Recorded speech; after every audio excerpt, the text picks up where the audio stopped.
Welcome to Tanya Today.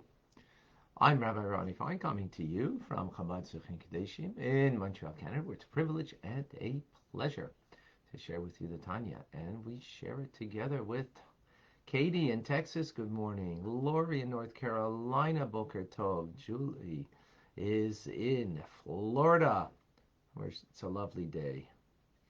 Beautiful. Samita, shalom. June in Australia. Good. I think it's 12:30 a.m. if I'm not mistaken. This is real devotion. Pamela in Virginia, welcome. Zeneda is in Florida, Boker Tov. Who else? Maria in Pakistan, shalom. All right, wonderful. Liba, Davida in New York, Bruchim Habayim. Good Voch. I think I miss a feed here. Okay. Diane in Arizona. And George with us. Eugenia back in Calgary. Leah in Florida. Welcome. In Zambia in Africa. Oh, very nice. We have Malenga. Emmanuel. Heather in Connecticut with us. Who else? Michael in Germany, and John in North Carolina. Shalom. Okay, I hope I didn't miss anybody there. Adam in Pakistan. Maria is with Shira in California. Russ in Boca Raton. Tim in Texas. Who else? TJ also in Australia. Bright and early.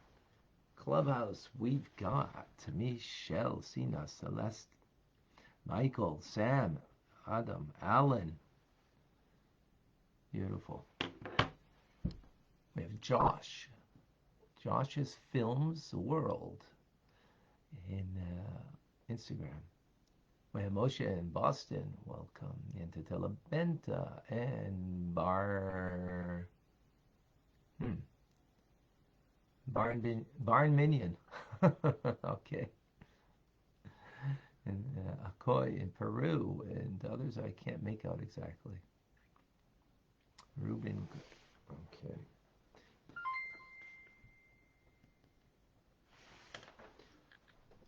We conclude the 14th chapter in one word, Midas, the measure, the rank,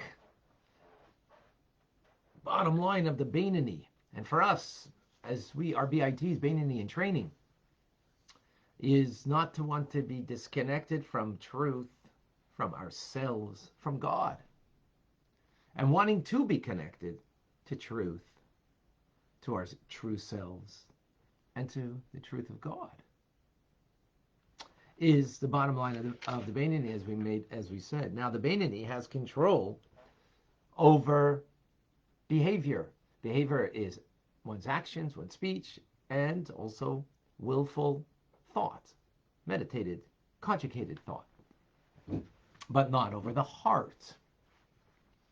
In other words, the urges of the heart, that's only something that the righteous have control over, but the Beinoni doesn't. So with this, the Alter Rebbe says, in today's class, we will understand the very beginning of Tanya. We started in chapter 1.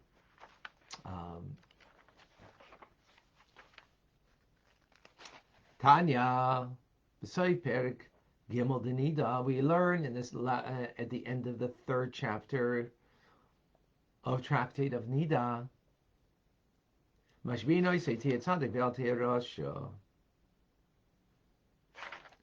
you take an oath that you should be righteous and not to be wicked. Okay? That was the beginning. And then we continued. But now we're just going to emphasize this part. Hey, what kind of oath is this? Be righteous, but don't be wicked. Well, it's a bit puzzling, the Alter Rebbe says. If you have $200, does that not include $100? Meaning, if you're taking an oath that you should be righteous, Doesn't that not include that you're not going to be wicked? And you're not going to be a Russia? You're not going to be evil? Obviously. So why the double oath? Just be righteous. Period. Now we have the answer. Because not everybody's privileged to be righteous, to be able to experience the delight in God. Not everybody has the capability. Actually, very few people do. That's why you take the second oath. At least don't be wicked. At least do not be wicked. That we have the freedom of choice. That we have the capability and ultimately the responsibility that the urges, the lusts that we have in our heart, we don't have to have it express itself in thought, speech, or action. Right? We can turn away from any negativity. We can turn away from any evil and engage in doing good, especially the study of Torah, right? Which is equal balance to all of the other mitzvahs combined, right? So that's what it's saying. Taking an oath, be righteous, but at least don't be wicked. So now the question the alternative answers is, hey, so what's the point of the first oath? Be righteous.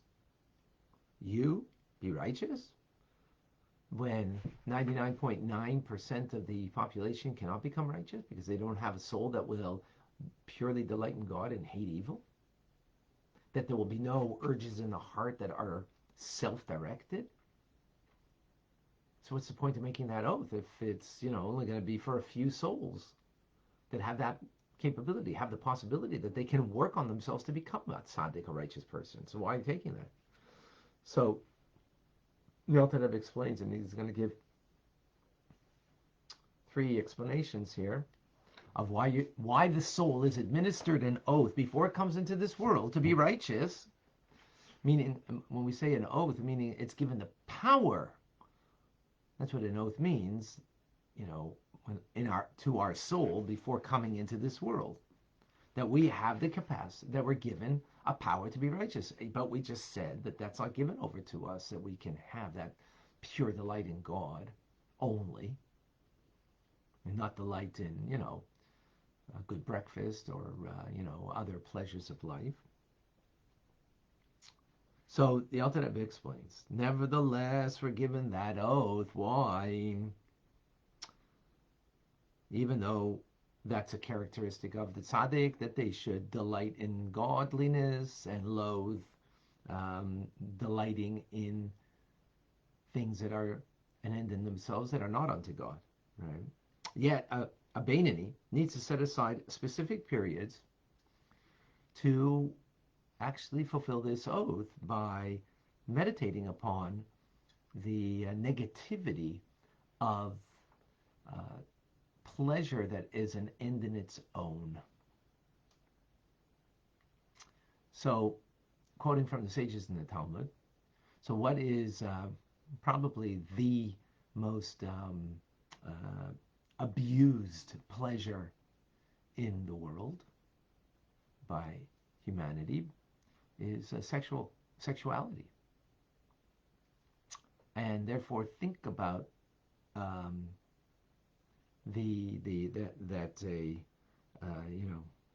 lusting for a woman, reflect on the fact that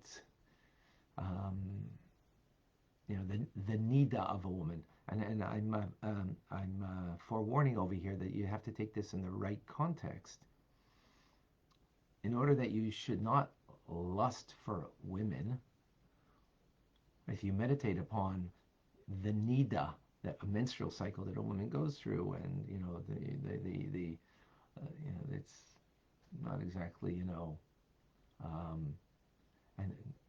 this is not a negativity about the woman. It's about for ourselves to not lust women. This is what the Alter Rebbe is teaching. So the advice of the sages is that there is, the nida process, it's that will bring down a level of desire that's in the urge in the heart when you meditate upon that, rather than, of course, meditating on the beauty of a woman. If you're going to meditate on the beauty of a woman, obviously that's going to just increase your desire and your lust. So meditate on the opposite of that of a woman. That's an example. Or if your problem is gluttony, overeating. So if you're going to meditate on like the beautiful setup of the meal, then of course that's just going to be greater gluttony. But if you meditate upon what happens to the food, it becomes waste, right? A few hours later, in your body, it becomes waste, So then you don't have such a pleasure for the food. Or if you think about how food rots, right? What will that do? What happens when you've seen some rotten food, right? That it's moldy and da-da-da. It takes away the appetite. So that's what the Alter Rebbe is saying. Meditate upon this, so then at least you will come to abhor the material food as an end in itself. And otherworldly pleasures, right? Conversely, you should also train yourself to delight and rejoice in God, reflecting about the greatness of God. Now, even though you're not going to attain that which a tzaddik will, but what happens here? You fulfilled your oath that you took to try to be like a righteous, to be a tzaddik, to be righteous. How? Because what do righteous do? They delight in God, and they abhor pleasures of the world as an end in themselves. So, by meditating upon the delighting in God and meditating upon the abhorrence of worldly pleasures and end in themselves, you fulfill that pleasure. That oath, rather, that empowerment that you're given to your soul before you came into this world. Furthermore, the Alter Rebbe says that if you do that, consistently, it can be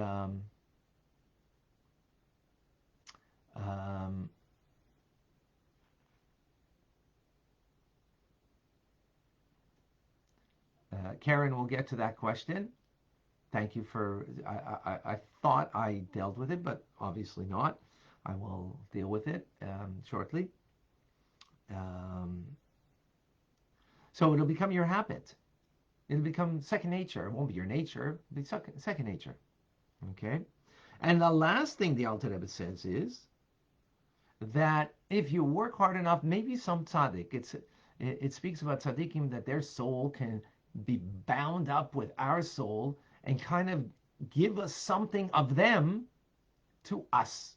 So the Beinani, by doing this process of this meditation and making it, so to speak, second nature, it will then allow that some righteous individual, their soul could be bound up with ours, and in that sense, we have a righteousness.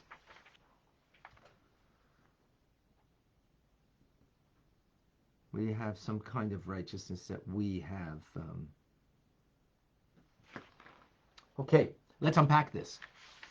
So again, I want to review this because, as Karen writes, why it makes it seems women's monthly cycle is ugly. No, God forbid. No, it's not. It's not. I mean, any woman that goes through it,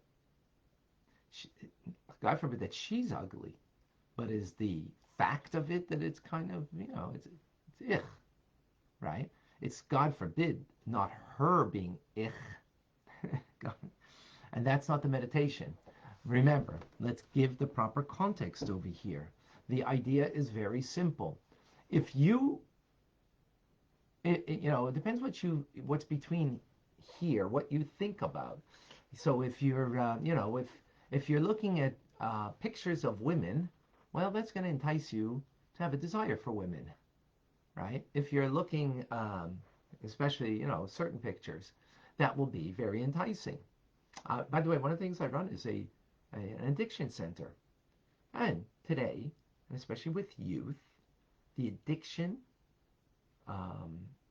in sexuality is greater today than ever before because the accessibility of it is greater because you have it there on your phone, you know, available at any time, and therefore it's a huge problem. It's a huge problem. What the Alter Rebbe is telling us is, hey, do you want to overcome it or do you want to succumb to it? Well, we're speaking about a Beinoni over here, and a Beinoni wants to overcome. In other words, doesn't want to overcome that women are ugly because of this. God forbid.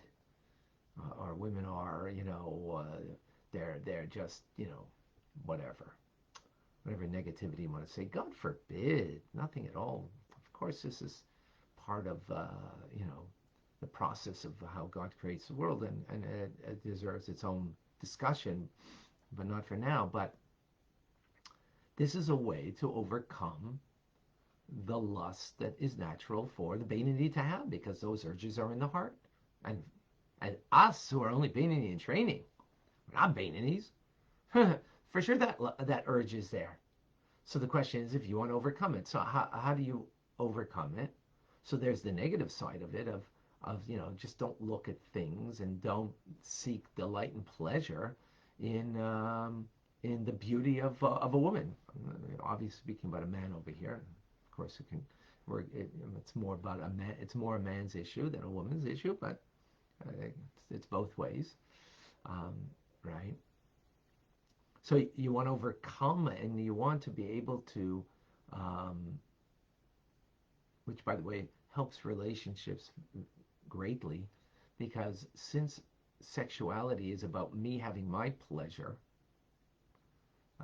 in Judaism, it's not, God forbid, that relations between husband and wife are looked down at. On the contrary, we've spoken about this before, actually recently, a few weeks ago, that it's actually called the Holy of Holies. It is a holy act, but because it's done with holiness. In other words, it's not done merely for one's own pleasure, or it's done for giving pleasure rather than just taking pleasure. Rather than that. So it's not about the act itself. It's not about sexuality itself. It's about the urge in one's heart that one will have towards sexuality that's inappropriate, like another woman, right? Other women, inappropriate. So how do you overcome that? So the Alter Rebbe is giving a suggestion here. Meditate upon, an example of nida, right? And the blood and the it's not appetizing. It's just giving that as a possible way, or actually he's quoting from the Talmud, from the sages, by the way, of how one can lessen that urge in one's heart. That's the idea. I think it's not, God forbid, anything negative about women.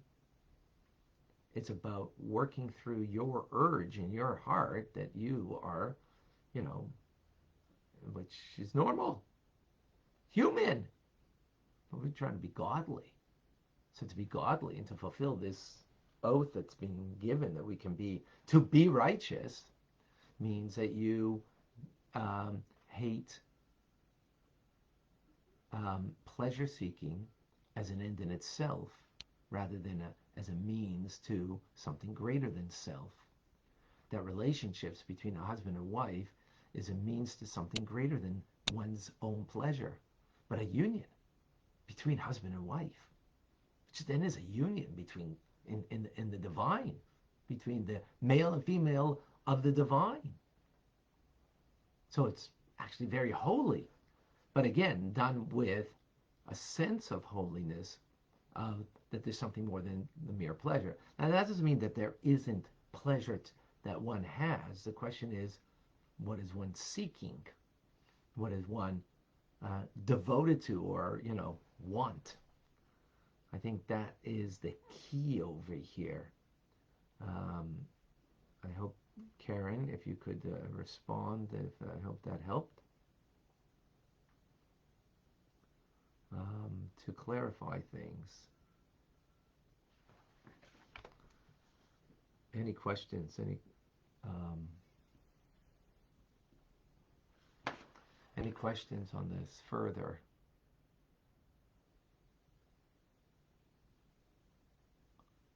Let me see. Any other questions?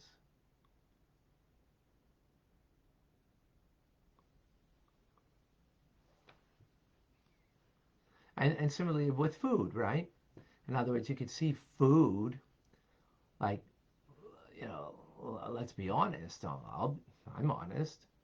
You know, we just had after davening a nice breakfast set up, and it's delightful to the eye. Hey, we're all like that. Why? Because we're not righteous. And even if you're a Beinoni, it will be delightful to the eye. Beinoni training means is I not I'm not moved. I'm not allowing that which I have a natural urge to take me over. Not in my actions that I then eat gluttonously or overeat, or not in my words that everything I speak about is wow, this is delicious. Say it's delicious so you could give tribute, honor to the person who made it, and make them feel good for their making a wonderful breakfast, for example. Yes, do that. But then that's about the other person. It's not about you and just being pleasure seeking. You follow the difference? I hope so. Um, yeah, do that. That's amazing to do such a thing. Let me see. Any other questions? Thank you, Karen. I'm glad that. Okay. Right, as Diane says, eat to live, not live to eat. Exactly. Yeah, exactly. Okay. Michelle, please share with us. Oops. Let me do this right. Hi, Rabbi. Hello, Michelle. Welcome. How are you? Thank God. Very blessed. It Baruch was Hashem. very interesting today. Um, I didn't take offense at all when you were talking about impurity and our cycle, because I myself go to the mikveh and I know how important that is. But my question to you is this. You're talking about desire and desiring a woman out of an unholy desire. Right. So let me ask you this. If someone enters your life and you feel that this person is able to bring out the best in you and to help you do Right. God's work, what differentiates fate and meant to be Beshet to an unholy desire? Well, how can you tell? good question. Well, if you're single and available, so then that's one thing. But if you're married and and you are feeling that this person outside of the marriage is giving me something that my marriage isn't giving me, then that is not, then that's a challenge. That's not coming from a good place. Not to say that there can't be on some level a truth to that, right? That's not what it means. What it means is that I have to then look more deeply into my marriage and know, come to know as best as I can how my marriage is bashert, is meant to be. It's meant to be for what I need to go through. Now, it may not be um, a walk in the park, such a marriage. Um, but maybe that is because I need that for my life rather than running away from it, which is natural because we want, the path of least resistance. We don't want, we want peace, shalom bayis, of course. But maybe the way to achieve it is through it, engaging in it, and taking the message that God has obviously sent to you by bringing you this person in your life. Rather than the least resistance is, oh, this person is giving me a lot more in my life than I would, that I have presently. So that's a struggle, and the truth is, this is, it's a very personalized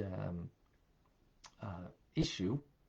So I'm just giving a very general um, answer to this, because each case would be something that needs to be dealt with individually, which is of course not here, but the general idea is, yeah, if you're available, you're single, so then that's one thing. If you're not, then it means that this is a sign from heaven that you need to work on your marriage in a way that you can recognize that this is where you're supposed to be. Now, again, that's a very general response, right? If there's a horrific abuse in a marriage, I'm just talking about in a regular circumstance. If there's, a lot of terrible abuse, mental, emotional, physical abuse in a marriage, so, let's leave that aside for the moment, okay? Um, let's leave that aside. I'm not talking about the extremes here. I'm talking about a normal situation. Does that help you, Michelle? Yes, well, it's a vicious cycle, I guess, because the happier one is, the more effective they can serve Hashem. But the more they serve Hashem, the happier they are. Right. So, yeah. So it's not a simple thing, and it needs, again, um, each individual and situation, needs its own yes. specific, address or to deal with it. But so that's the point actually, is to find joy and happiness in the marriage that you're in, and that can be done. It can be work, hard work, and it can be a lot of looking inside of ourselves to see how I can make that happen. So yeah, it's absolutely not so simple. I agree with you. Thank you, Rabbi. You're very welcome. 1 second, we've got others. Let me just, before I lose what is the difference between iskafi and ishafcha? Yes, iskafi means to bend yourself. Ishafcha means to transform yourself. So you have an urge in the heart and you don't give into it, right? That's bending yourself, not to give into the urge that you have in your heart. Ishafcha means that you have that urge and you transformed it. So the righteous transform it. Right? They transform it. That's what they do. Otherwise, what we're doing more likely is we're bending ourselves rather than transforming ourselves. Okay.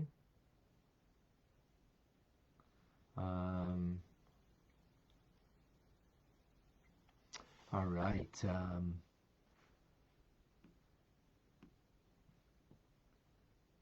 Alan, please share with us.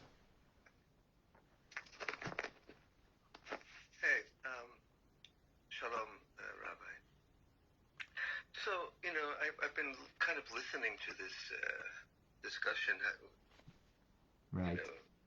From the Tanya and talking about taivas, talking about urges, and recognizing that we have them and we have to deal with them. Exactly.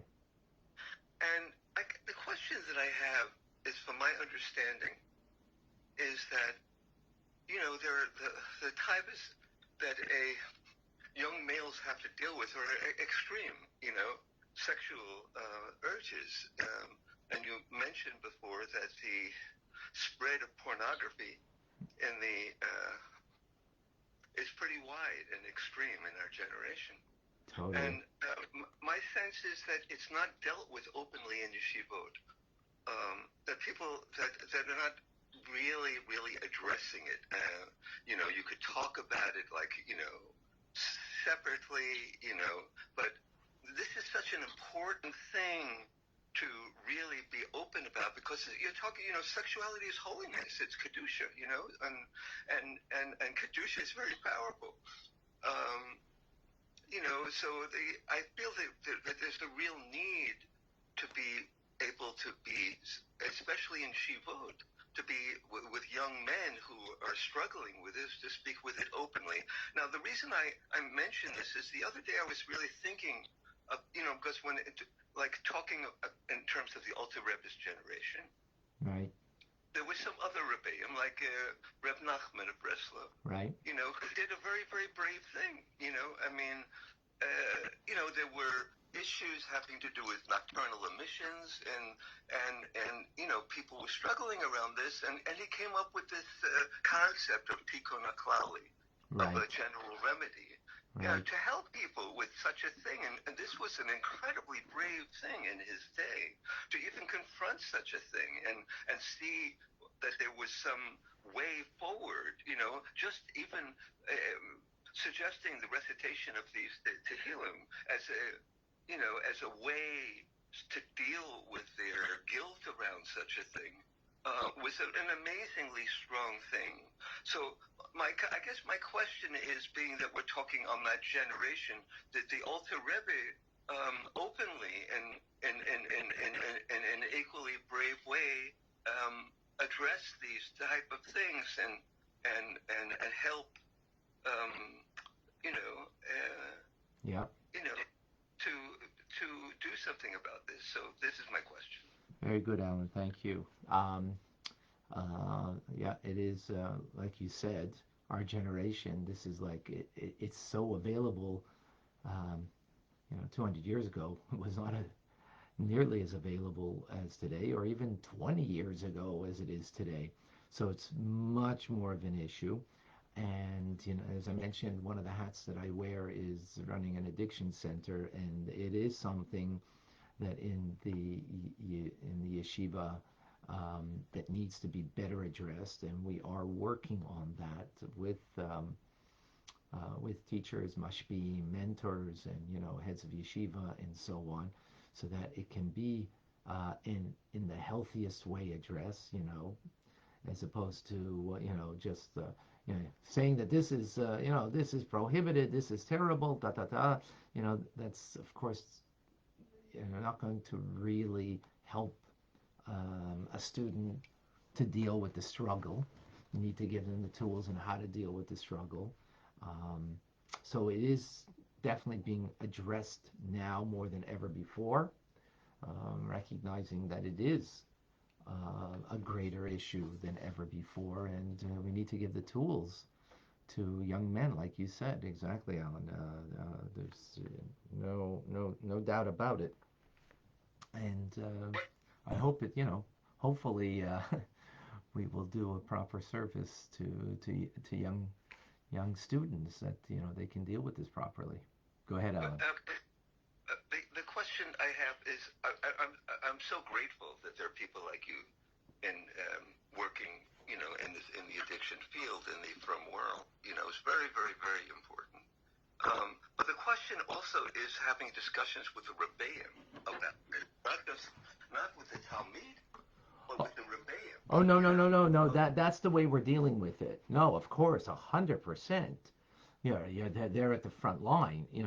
Not us in an addiction center. We're not to them. 100% correct what you're saying. They're the ones, and we just actually, um, what was it? Early December. Yeah, early December. We had here in Montreal, from several of the Mesivtas and the Zal, we had Rebbeim that came, teachers that mentors and so on. They came to our place, Chabad Lifeline, and we had a meeting, and on Zoom also we had people to join, and to deal with the issue. So absolutely, you're right. They're the ones that need to be sensitized. They're the ones who need to um, be trained because they're the ones dealing with the students. Absolutely. Yeah, So no. the last part of the question was, do you know if there's anything that the Alter Rebbe did, just I'm thinking of the Tikkun Kali that Reb Nachman put forward, anything that the Alter Rebbe spoke about, that was kind of some kind of remedy of this situation in his door and his generation. Um, hmm.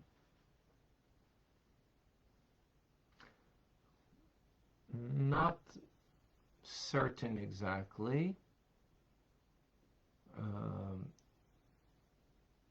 Because I know that Reb Nachman had, high regard for Alter Rebbe, right. So they must have had communication about, so I'm assuming, Yeah, for sure. Um,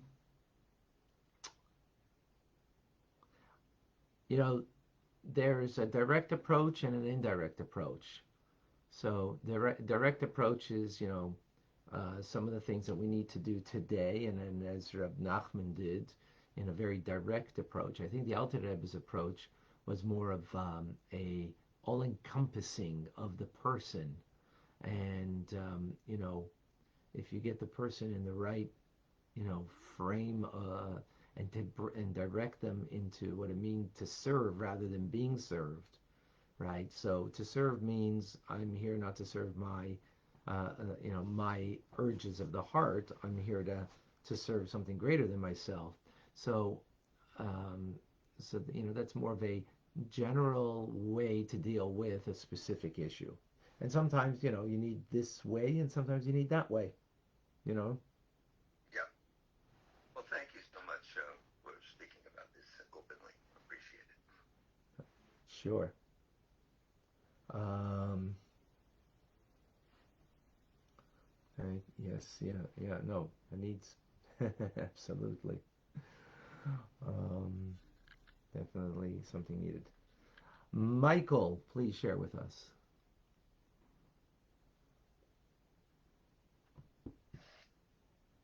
Oh, unmute.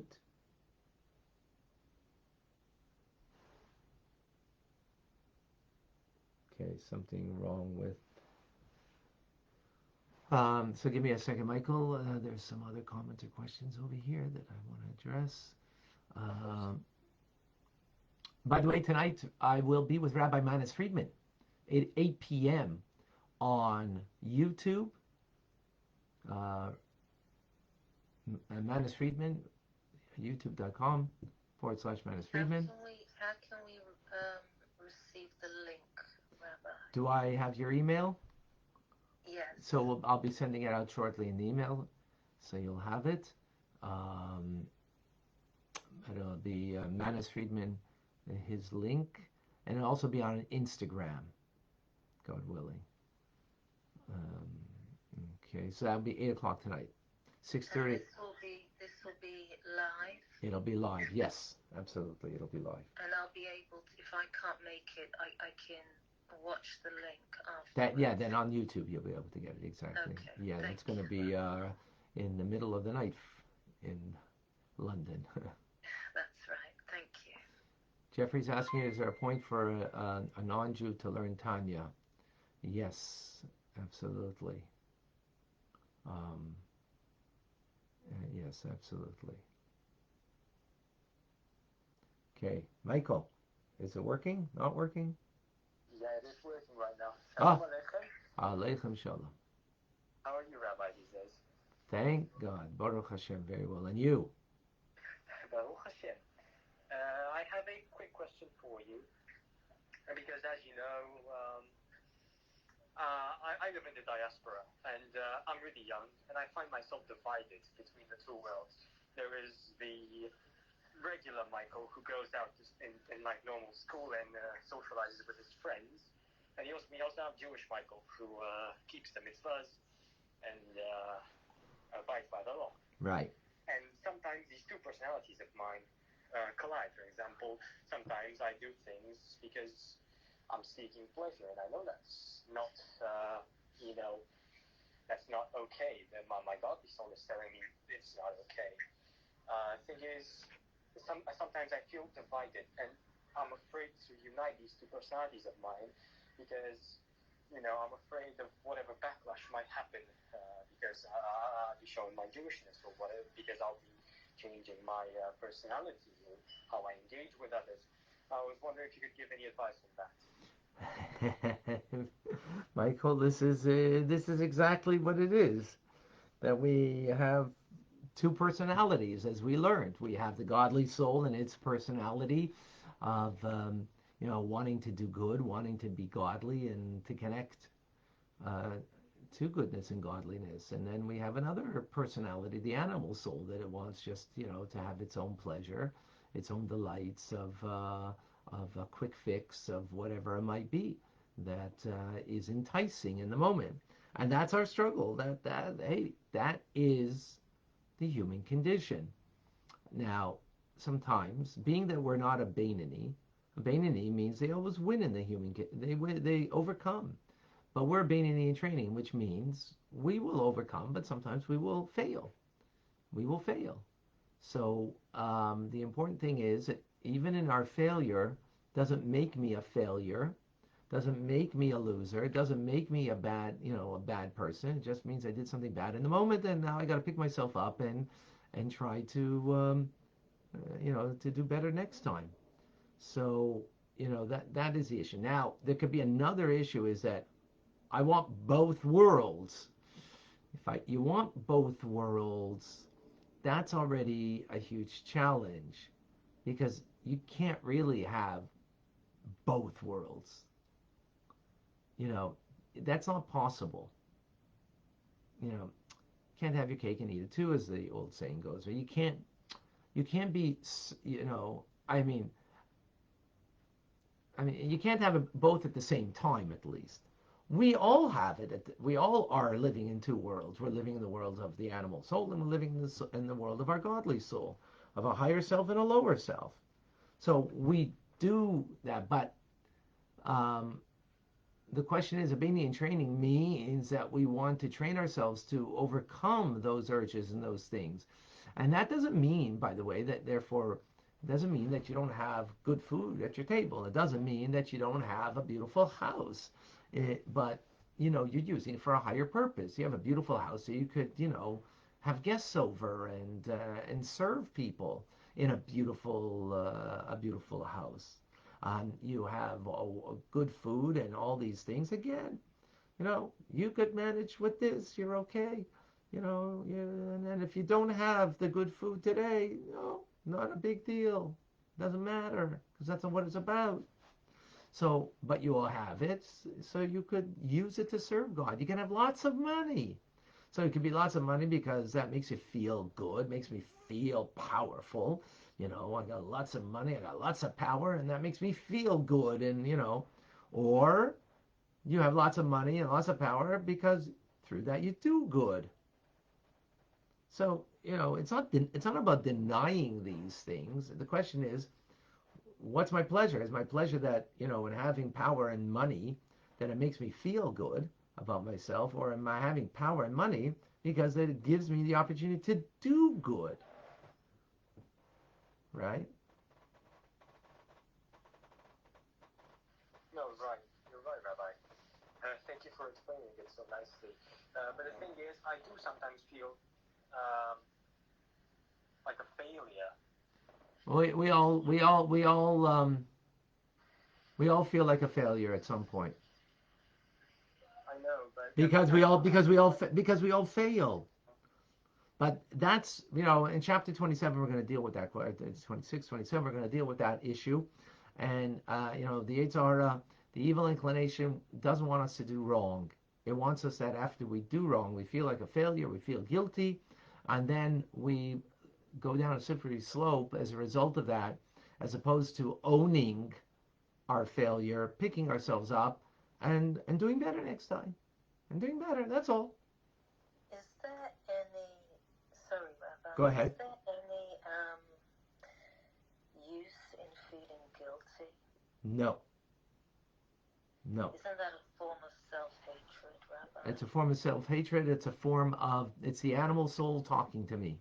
It's not coming from a godly place. A godly place wants to just to own and fix what needs to be fixed, and just to move forward.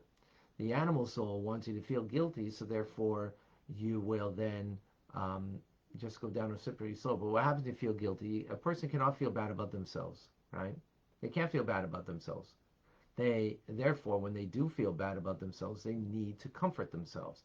So therefore, you go to the fridge for comfort food. You go watch a sitcom, so it'll comfort you, right?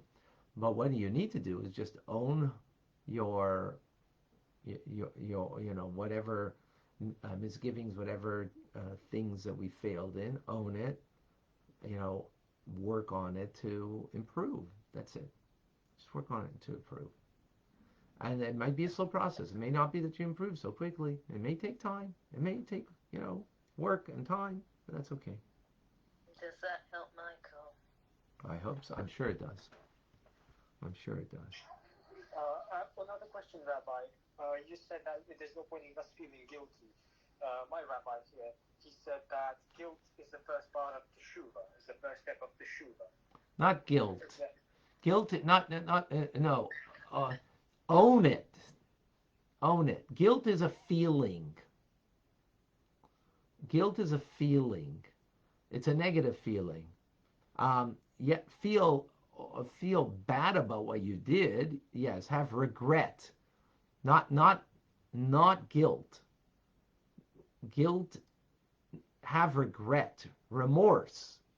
Remorse is not guilt. Remorse is a feeling of that I feel bad doing what was done. That allows for ownership. That allows for ownership. Now, if you in the word guilt you mean the same thing as remorse, then fine. But it's a semantics over here. All right, thank you, Rabbi. All right. God bless. Okay. And also, Rabbi, I hope you got to see my... Yes. I will respond.